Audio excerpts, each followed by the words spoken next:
Hi friends, అందరూ ఎలా ఉన్నారు? అందరూ బాగుండాలి. Welcome to my YouTube channel Jeevitha Paramartham. ఈరోజు నేను తీసుకొచ్చిన టాపిక్ ఏంటంటే లంచం. లంచం అనగానే బడుగు బలహీన వర్గాలకు పెనుభారంగా ఒక భయంకరమైన పిడుగు నెత్తిన పడినంత భారంగా ఉంటుంది లంచం అనే మాట వినబడితే. అదే లంచగొండులకు ఎక్కువగా లంచాలు తీసుకునే వాళ్ళలో ప్రభుత్వ ఉద్యోగులు అధిక సంఖ్యలో ఉన్నారు. అలాంటి వాళ్లకు లంచం అనే మాట వినబడితే ప్రపంచాన్ని గెలిచి తన ఒడిలో దాచుకున్నంత ఆనందపడుతూ ఉంటారు. అసలు లంచం అనేది ఎలాగా మొదలయ్యింది, ఎందువల్ల దానికి బానిసలైపోతున్నారు, ఆ లంచం వల్ల ఎవరు లబ్ధి పొందుతున్నారు, లంచం ఇచ్చిన వాళ్ళ పరిస్థితి ఏమైపోతుంది, తీసుకున్న వాళ్ళు భవిష్యత్తు ఎలా ఉంటుంది అనే విషయాలు, ప్రతి విషయాన్ని క్షుణ్ణంగా క్లియర్ కట్గా మీకు ఎక్స్ప్లెయిన్ చేస్తాను. లంచం అనేది ఏ ఒక్కరు కూడా తమకు తాముగా మాకు ఇవ్వండి అని ఒకనొక టైంలో అడిగిన పరిస్థితులు దాఖలాలు కానీ లేవు. కానీ జనాలు ఎవరైతే ఉన్నారో టెక్నాలజీ పెరిగిన కొద్దీ ఎక్కువ ఒత్తిడితో కూడుకున్న పనులు కానీ ఉద్యోగాలు కానీ వాటి వల్ల వచ్చే కంగారు లేదా అనర్థాలకి కారణంగా మనుషులు వాళ్ళ యొక్క పనులు త్వరగా పూర్తయిపోవాలని ఎదుటి వాళ్ళు అడగకపోయినా సరే కొంచెం డబ్బులు చాటుగా చేతుల్లో పెట్టడం, వాళ్ళకి గిఫ్ట్స్ రూపంలో ఇవ్వడం, అలా చేసి ఒక క్రమ పద్ధతిలో నడిచేటువంటి వ్యవస్థని ప్రజలే నాశనం చేశారు. తద్వారా ఎవరైతే బలుగు బలహీన వర్గాల వారు ఉన్నారో వాళ్ళు రోజంతా కష్టపడి ఒక 500 600 సంపాదించుకుంటే వారి దగ్గర నుంచి రాబందుల కన్నా దారుణంగా డబ్బులు వసూలు చేస్తూ ఏ పని జరగాలన్నా లంచం లేనిదే ముందుకు ఏ పనిని కూడా జరిపించలేనటువంటి అధికారులు అధికంగా ఉన్నారని చెప్పాలి. మన భారతదేశంలో ఉన్నటువంటి కరప్షన్, లంచగొండితనం ఈ ప్రపంచంలోనే ఏ దేశంలో కూడా లేదు. ఇరుగు పొరుగు దేశాల్లో ఏ లంచగొండిని అయినా దొరికితే, లంచం తీసుకుంటూ చిక్కితే వాళ్ళ ఉద్యోగాన్ని పూర్తిగా రద్దు చేసి వాళ్ళకి శిక్ష వేసి జైల్లో వేసి వాళ్ళకి జీవితం అనేది లేకుండా చేస్తారు. అదే మన దేశంలో లంచం తీసుకుంటూ దొరికినా కూడా కొన్నాళ్ళు జాబ్ నుండి సస్పెండ్ చేసి వాళ్ళ దగ్గర కూడా లంచాలు తీసుకుని మళ్ళీ జాబులు ఇచ్చే అధికారులు కూడా మన దేశంలో ఉన్నారు. దౌర్భాగ్యం ఏంటంటే లంచాన్ని అరికట్టవలసిన వాళ్ళే లంచాలకి బానిసలైపోతుంటే సమాజం ఏమైపోతుందన్న ఒక విషయాన్ని అర్థం చేసుకోవాలి. ఒక వ్యక్తి కొబ్బరికాయల వ్యాపారం చేసుకునే వ్యక్తి కానీ, లేదంటే మొక్కజొన్నలు అమ్ముకునే వ్యక్తి కానీ, ఎవరైతే రోడ్డు సైడ్ చిరు వ్యాపారాలు చేసుకుంటున్నారో వాళ్ళు రోజంతా కష్టపడితే ఖర్చులన్నీ పోను, పెట్టుబడులన్నీ పోను, వాళ్ళకి 500 600 వస్తే చాలు అనుకునే వాళ్ళు ఎంతోమంది ఉన్నారు. ఎందుకంటే ఒక యజమాని మీద ఆధారపడి కుటుంబం నడుస్తుంది. పిల్ల పాపలను చదివించుకోవాలి, వాళ్ళకి కడుపు నిండా తిండి పెట్టుకోవాలి, కట్టుకోవడానికి బట్ట ఏర్పాటు చేయాలి, భార్యని చూసుకోవాలి, ఇంట్లో ఉన్న ముసలి వాళ్ళని చూసుకోవాలి.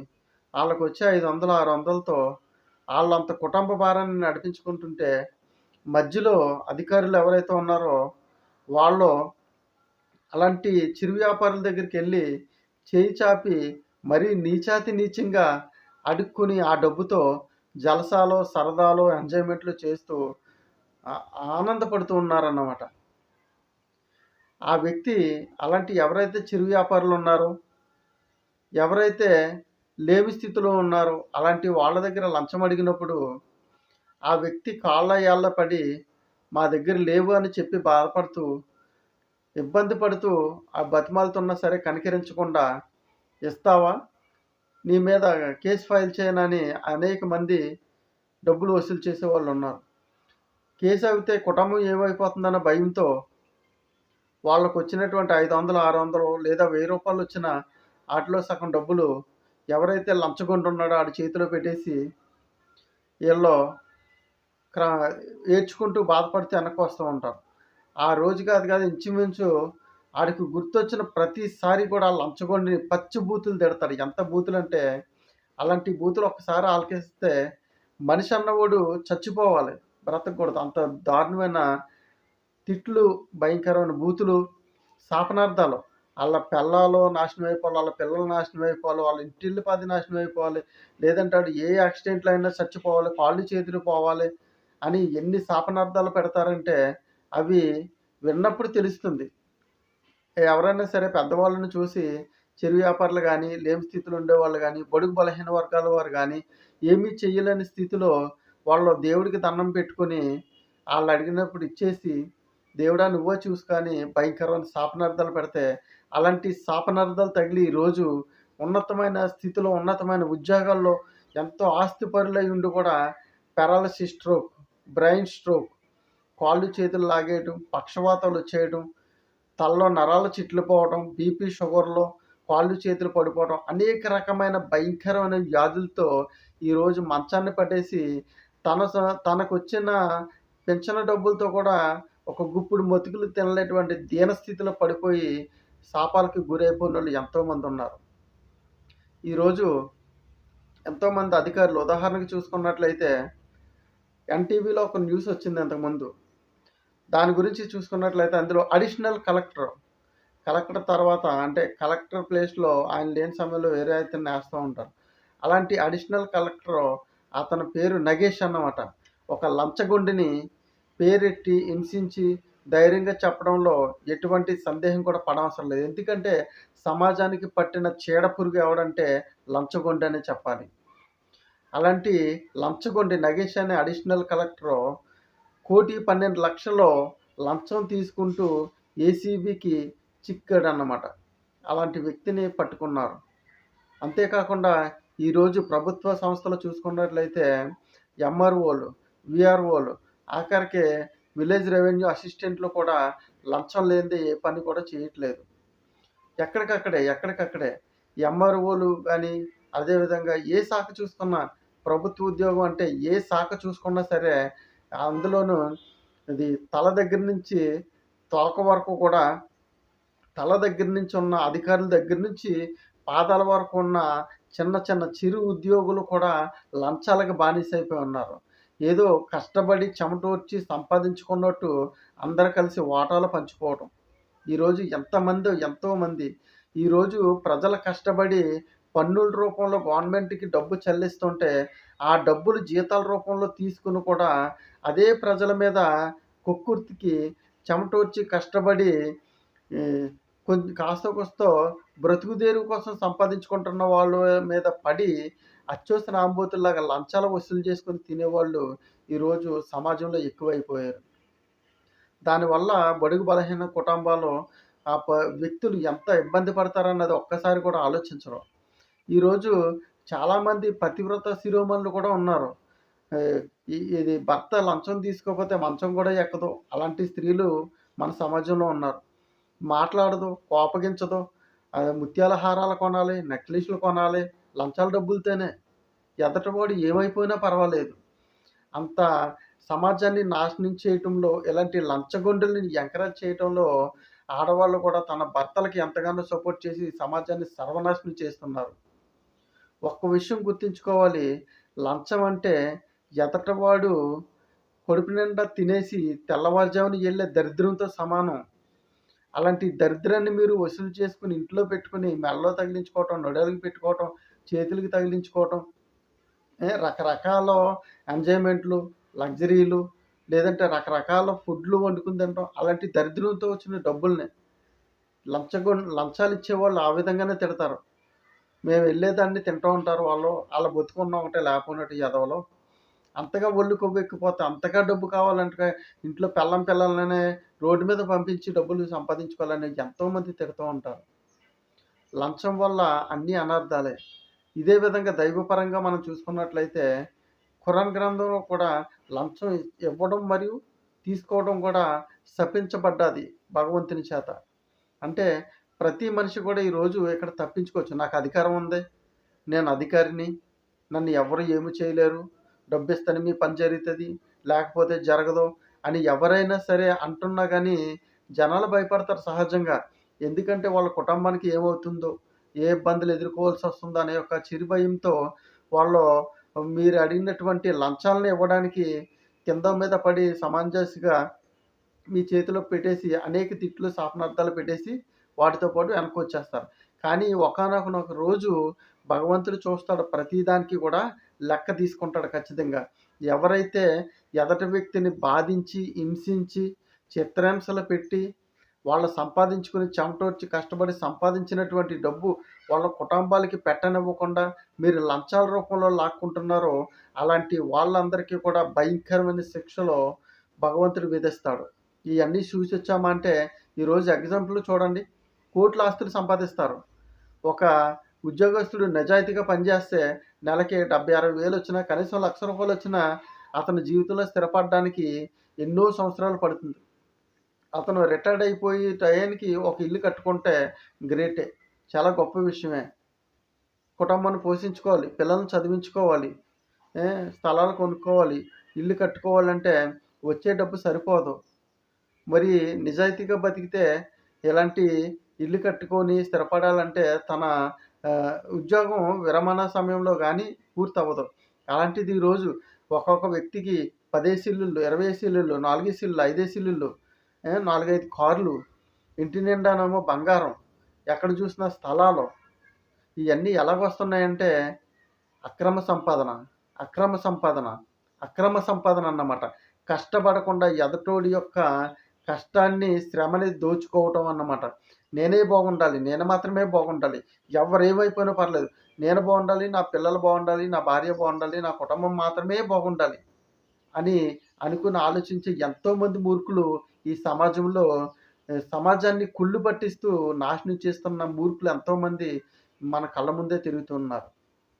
ఏ అధికారి కూడా ఇది తప్పు అని మాత్రం నిలదీయడానికి లేదు. ఎందుకంటే ప్రతివాడు అదే కోణంలో ఉన్నాడు కాబట్టి. అక్రమ సంపాదన వల్ల వచ్చే నష్టం ఎలా ఉంటుందంటే నిజంగా జరిగింది ఇది హైదరాబాద్ షేక్పేటలో ఒక మాజీ ఎంఆర్ఓ లేడీ అన్నమాట. ఆవిడ చూడడానికి చాలా అందంగా ఉంటుంది. సుజాత ఆవిడ పేరు. ఆవిడ ఒక ఉన్నతమైన ఎంఆర్ఓ ఉద్యోగం చేస్తూ మంచి జీతం తీసుకుంటూ సంతోషంగా జీవిస్తుంది. తన భర్త కాలేజీలో ప్రొఫెసరు. ఆయనకి లక్షల్లో జీతం. చాలా సంతోషంగా జీవితం సాగిపోతుంది వాళ్ళది. అలాంటి వ్యక్తులు ఆ మాజీ ఎంఆర్ఓ సుజాత అనే వ్యక్తి లంచాలకు అలవాటు పడ్డది. లంచానికి అలవాటు పడి అధికంగా లంచాలను తీసుకుంటూ డబ్బు సంపాదించింది. కోటానుకోట్లు డబ్బు సంపాదించేసింది లంచాల రూపంలో. భగవంతుడు చూస్తూ ఊరుకోడు కదా! అప్పుడు ఆ లంచం వేసిన వేటు ఎలా ఉందంటే ఒకసారి ఏసీబీ వాళ్ళకి దొరికిపోయింది. ఇంట్లో స్వాదాలు చేస్తున్నప్పుడు అక్రమ ఆస్తులు, బంగారాలు, డబ్బు అన్నీ ఇంట్లో ఎటువంటి ప్రూఫ్ లేకుండా దొరకటంతో ఆమెని ఇమ్మీడియేట్‌గా అరెస్ట్ చేసి జైల్లో పడేసేశారు.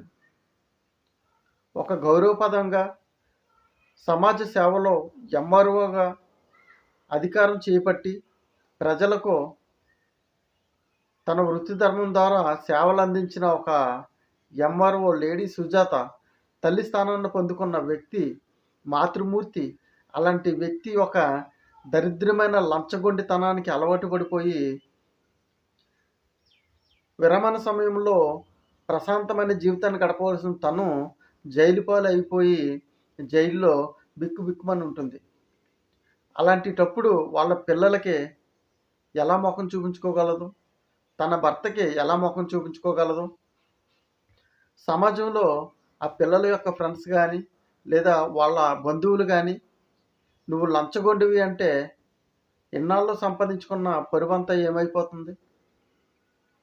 పిల్లల భవిష్యత్తు ఏమైపోతుంది? ఇయన్నీ ఏంటంటే జనాల ఉసురు, జనాల శాపనార్థాలు తగిలి ఆ విధంగా మారిపోయింది ఆవిడ. ఎప్పుడైతే ఆమెని అక్రమ ఆస్తుల కేసులో అరెస్ట్ చేసి జైలులో పెట్టారో, తర్వాత కుటుంబం మొత్తాన్ని ఎంక్వైరీకి పిలిచి కోర్టులో కేసు ఫైల్ చేసిన తర్వాత తన భర్తని కూడా, ప్రొఫెసర్ అయినటువంటి తన భర్తని కూడా ఎంక్వైరీ పేరుతో పిలవడం జరిగింది. ఎప్పుడైతే అలాగ అధికారులు ఏసీబీ వాళ్ళు పిలిచారో ఆ క్షణం ఆ భర్త ఒక కాలేజీలో ప్రొఫెసర్ అంటే ఎన్నో వేల మంది స్టూడెంట్స్కి మంచి భవిష్యత్తు బాటలు వేయవలసిన వ్యక్తి, అలాంటి వ్యక్తి యొక్క భార్యని కంట్రోల్లో పెట్టుకోలేక అక్రమ సంపాదనకు అలవాటు పడిపోయి తను చేస్తున్న ప్రతి తప్పుని కూడా సమర్థించుకుంటూ రావడం వల్ల ఆమె చేసిన తప్పుకి ఈరోజు ఆయన కూడా శిక్ష అనుభవించవలసి వచ్చింది. అందుకనే ఏసీబీ అధికారులు ఎప్పుడైతే వాళ్ళని ఎంక్వైరీకి పిలిచారో అప్పుడు ఆ భర్త సమాజంలో తల ఎత్తుకోలేక, ఆ లంచగొండి ఎవరైతే సుజాత ఉందో దాని భర్త సమాజంలో తల ఎత్తుకోలేక అదే రోజు బిల్డింగ్ పైకి ఎక్కి కిందకు ఉరికి చనిపోయాడు అతను. తను ఒక ఆడదే తన భర్తను కోల్పోయినప్పుడు ఇంకా తను ఆడదానిగా చచ్చిపోయినట్టే లెక్క. అప్పుడు ఈమె ఏం చేసిందంటే తన భర్త చనిపోవడం, తన మీద అనేకమైన అక్రమాస్తుల కేసులు ఉండడం, పిల్లల దగ్గర ముఖం చూపించుకోకపోవడం, బంధువుల దగ్గర తలెత్తుకోలేకుండా అయిపోవడం, ఈ పరిస్థితులన్నీ తలుచుకుని వెనకాల బోలంత ఆస్తుంది అన్నీ కూడా తను చేసిన తప్పుకి ఏసీబీ వాళ్ళు మొత్తం జప్తు చేసేశారు. అప్పుడు తను ఏమి చేయాలో తెలియని పరిస్థితిలో బెంగ పెట్టుకుని మంచం పట్టేసింది. ఒక పక్క భర్త చనిపోయాడు, ఒక పక్క పిల్లలు అసహించుకుంటున్నారు, ఒక పక్క బంధువులు చేదరించుకుంటున్నారు, ఒక పక్కన సమాజం ఉమ్మేస్తుంది, అధికారులు బంధిస్తున్నారు. అధికారులు మొత్తం ఎక్కడికక్కడే చిత్రహింసలు పెట్టి తనని చేసిన తప్పుని పదే పదే గుర్తు చేస్తున్నారు. ఆ సమయంలో తను బెంగ పెట్టుకుని మంచం మీద పడిపోయి హాస్పిటల్ పాలైపోయి ఎంత ఉన్నా సరే ఈ బతుకు ఎందుకని ఇంకా ఆమె గుండెపోటు వచ్చి టెన్షన్ తట్టుకోలేక ఆమె కూడా చనిపోయింది. ఇప్పుడు చెప్పండి, నీతిగా నిజాయితీగా సంపాదించుకున్న ఆస్తి మంచిదా? అక్రమంగా ఎదట వాళ్ళు ఉసుర్లు పోసుకుని ఎదట వాళ్ళు శాపనార్థాలు పొందుకుంటూ వాళ్ళు ఇచ్చినటువంటి లంచాన్ని దాచుకుని మన జీవితాన్ని ఎంజాయ్ చేయడం గొప్పదంటారా? జనాలందరూ కూడా ఆలోచించవలసిన విషయం. ఆ తల్లి చేసిన తప్పుకి భర్త చనిపోయాడు, పిల్లలు అనాథలైపోయారు, భార్యాభర్తలు ఇద్దరు చనిపోయారు. కానీ సమాజంలో పడ్డటువంటి ముద్ర ఎప్పుడో జరిగిన విషయం ఈరోజు మనం చర్చించుకుంటున్నాం. ఈ తరం ఉన్నంత వరకు కూడా వాళ్ళు చేసిన తప్పు అలాగే వేధిస్తూనే ఉంటుంది, వాళ్ళ పిల్లల్ని ఏలెత్తి చూపిస్తూనే ఉంటుంది. అందుకనే లంచాన్ని ఎవరు కూడా అలవాటు చేసుకోకండి. లంచం అనేది ఒక భయంకరమైన వ్యాధి. కష్టపడండి. నువ్వు కష్టపడి నువ్వు చెమటోర్చి సంపాదించిన ఒక్క రూపాయి అయినా సరే నీ చుట్టూనే ఉంటుంది. ఎప్పుడైతే ఎదటి వాళ్ళు ఉసుర్లు పోసుకుని కష్టపడకుండా ఎదటి వాళ్ళ కష్టాన్ని నువ్వు లాక్కోవాలనుకున్నావో అలాంటి డబ్బు నీ దగ్గరికి వస్తుంది. నువ్వు ఎంత అడిగితే అంత వస్తుంది. వీరబ్రహ్మం గారు కూడా ఒక విషయాన్ని చెప్పారు. మూర్ఖుల ఇల్లులు అక్రమ సంపాదనలతో సిరిసిల్లగా వెదజల్లి వెలుగులు నింపుతూ ఉంటాయని చెప్పారు. అలాగని అందరూ అక్రమంగా సంపాదించారని అనుకోకూడదు. నీతిగా నిజాయితీగా సంపాదిస్తూ ఉంటారు. అలాంటి వాళ్ళు ఎదటి వాళ్ళ కష్టాన్ని గుర్తించి తన కష్టాన్ని ఎదటి వాళ్ళకి దానం చేయడానికి కూడా వెనకాడరు. మనం ఏం సంపాదించినా ఎంత ఉన్నా సరే అన్నీ వదిలేసి ఒకరోజు ఈ శరీరంతో మనం మట్టిలో కలిసిపోతాం. ఇష్టపడి కనుక్కున్న డ్రెస్ కూడా మనం కూడా పంపించరు. అలాంటి బతుకులు మనవి. పిల్లలకి ఇవ్వాలి, మనవాళ్ళకి ఇవ్వాలి, వెనకాల వాళ్ళకి దాచిపెట్టాలని ఎదటి వాళ్ళు పొట్ట కొట్టి మాత్రం ఎప్పుడూ సంపాదించకండి. నీతిగా, న్యాయంగా, నిజాయితీగా సంపాదించండి. మీ పిల్లలకంటారా చక్కగా చదువు చెప్పించండి, వాళ్ళకి కష్టపడటం నేర్పించండి. చెమట వచ్చి కష్టపడి సంపాదించుకుని 10 మందికి పెట్టే గుణాన్ని నేర్పించండి. సమాజం బాగుంటుంది, మీ కుటుంబం బాగుంటుంది. ఎటువంటి చెడ్డ పేరు రాకుండా ఉంటుంది. సమాజాన్ని నాశనం చేయకుండా బాగు చేయవలసిన బాధ్యత ప్రతి పౌరుని పైన ఉంది. లంచం అనేది భయంకరమైన ఒక మహమ్మారి. చాలామంది ఈ బడుగు బలహీన వర్గాలు, చిరు వ్యాపారులు తిడుతూ ఉంటారు. ఎవరన్నా వచ్చి ఒక 500 గాని, కనీసం రూ. 100 లంచం పట్టుకెళ్ళినా సరే, వాళ్ళ భార్య పిల్లల్ని ఎంత భయంకరంగా తిడతాడో తెలుసా? ఎప్పుడైనా సరే మీరు లంచగొండిగా కాకుండా, వాళ్ళు లంచం తీసుకున్న తర్వాత వాళ్ళ దగ్గరలో ఉండి ఆలకించండి. వాళ్ళ 10 మందికి చెప్తా ఎంత భయంకరంగా తిడతారో. అలాంటి బ్రతుకు బ్రతికిన ఒకటే, సచ్చిన ఒకటే. బ్రతికినంతకాలం నీతిగా, నిజాయితీగా బ్రతకండి. కష్టపడండి. లంచాన్ని దూరం పెట్టండి. ప్రతి ఒక్కరు కూడా మెయిన్ ఆడవాళ్ళు కూడా భర్తలనే సపోర్ట్ చేసి లంచాలు తీసుకురండి. తర్వాత మీకు మంచం, కంచం అన్నీ ఉంటాయని ఇలాంటి భయాందోళనలకు గురి చేసి వాళ్ళని లంచగొండ్లుగా తయారు చేయకండి. లంచం మీ జీవితాన్ని సర్వనాశనం చేస్తుంది.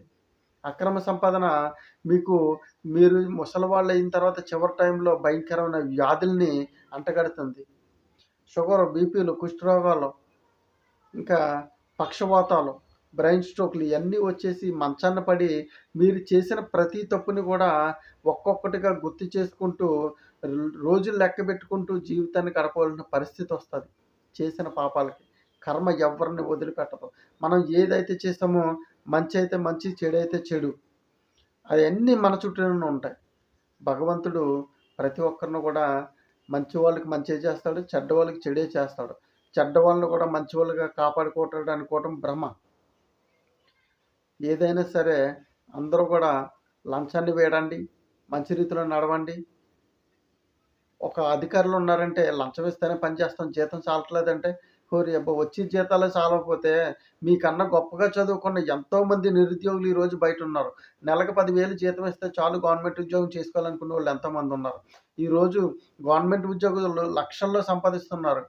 ఇంచుమించు ఎవరికి చూసుకున్నా 50,000 నుంచి లక్షల్లోనే జీతం తప్ప తక్కువ ఇవ్వట్లేదు. అయ్యి కూడా చాలకపోతే రోజుకి నెలంతా 15,000, 20,000 సంపాదించుకున్న వాళ్ళు మరి బతుకులు ఎలా బతుకుతున్నారు? సిగ్గు శరం ఉండాలి కదా! లంచం తీసుకుని ఎదుటి వాళ్ళని తొక్కేసి బ్రతకాలనుకోవటం. ఆలోచించుకోండి. మీరు లంచం తీసుకున్నప్పుడు ఎదటవాడు వాడు తిని వెళ్ళిన తర్వాత వచ్చే ఆ దరిద్రాన్ని తిని అంత దరిద్రమైన బతుకులతో పోలుస్తారు లంచగొండులు. ఏ ఒక్కరిని కూడా సమాజంలో తలెత్తుకోకుండా చేస్తుంది లంచగొండితనం. ఆడవాళ్ళు కూడా ఎక్కువ ఉన్నారు అధికారుల్లో. లంచాలు బల్లల కింద చేతులు పెట్టడం, లేదంటే అక్కడి నుంచో ప్రాపర్టీలు రాయించుకోవటం ఎలా వస్తున్నాయి ఇవన్నీ కూడా అక్రమ సంపాదన. జాగ్రత్త సుమి, జాగ్రత్త. అక్రమ సంపాదన మీ జీవితంలో సర్వనాశనం చేస్తుంది. ఎంతోమంది ఈరోజు భయంకరంగా మునిగిపోయి ఉన్నారు. ఈరోజు గవర్నమెంట్ ఉద్యోగస్తుడు కదా, జీతం కన్నా సైడ్ ఎక్కువ వస్తుంది అని పిల్లల్ని ఇవ్వకండి. ఆ ఉసురు మీ తరతరాలకి కొట్టివేస్తుంది. మీ పిల్ల జీవితం నాశనం అయిపోతుంది. మీ మనవళ్ళ జీవితాలు కూడా నాశనం అయిపోతాయి ఆ లంచగొండితనాల యొక్క ఉసురులు తగిలి. జాగ్రత్త. చేతనైతే ఎదుటి వారికి సాయం చేయండి. ఎదుటి వాళ్ళతో మంచిగా ఉండండి. కష్టపడి సంపాదించుకోండి. నీకు వీలుంటే ఎదుటివాడి ఆకలి తెచ్చినాక ఒక ముద్ద పెట్టండి. అంతేగాని ఎదుటివాడి కష్టాన్ని లాక్కోవటం, ఎదుటివాడి శ్రమను దోచుకోవటం, ఎదుటివాడి పొట్టనే కొట్టడం అనే విషయాలు మీరు వదులుకోకపోతే మీ జీవితాలు మీరే సర్వనాశనం చేసుకున్న వాళ్ళు అవుతారు. ప్రతి ఒక్కరు కూడా ఈ విషయాలు తెలుసుకొని లంచం ఎలాంటి వేటు వేస్తుంది, దాని యొక్క శిక్ష ఎలా ఉంటుంది, ప్రస్తుత పరిస్థితుల్లో ఏముండదు. చేతి నిండా డబ్బు, కార్లు, బంగళాలు, బంగారాలతో చాలా హ్యాపీగా ఉంటుంది. ఒకనొక రోజు వస్తుంది, ఆ టైంలో నీకు తెలుస్తుంది నువ్వెన్ని పాపాలు చేసావో. భార్య అయినా, భర్త అయినా, పిల్లలైనా, ఎవరైనా సరే చేసిన తప్పుకి శిక్ష అనుభవించక తప్పదు. సృష్టిలో ఈ యొక్క భూలోకంలో ఎవరు వేయకపోవచ్చు, పైన ఉన్న భగవంతుడే విధిస్తాడు ప్రతిదీ. ప్రతి ఒక్కరు కూడా నీతి నిజాయితీలతో బ్రతకండి, లంచాన్ని వేడండి, సమాజాన్ని బాగు చేయండి. తరతరాలు బాగుంటాయి, 10 మంది కూడా సంతోషంగా బతుకుతారు. ఈ వీడియో మీ అందరికీ నచ్చినట్లయితే లైక్ చేసి, షేర్ చేసి, సబ్స్క్రైబ్ చేయండి. 10 మందికి కూడా మరిన్ని వీడియోలు మంచిగా ఉపయోగపడి సమాజాన్ని ఉద్ధరించే రీతిలో నా వీడియోస్ తెలియపరచడానికి అవకాశం ఉంటుంది. Thank you so much friends.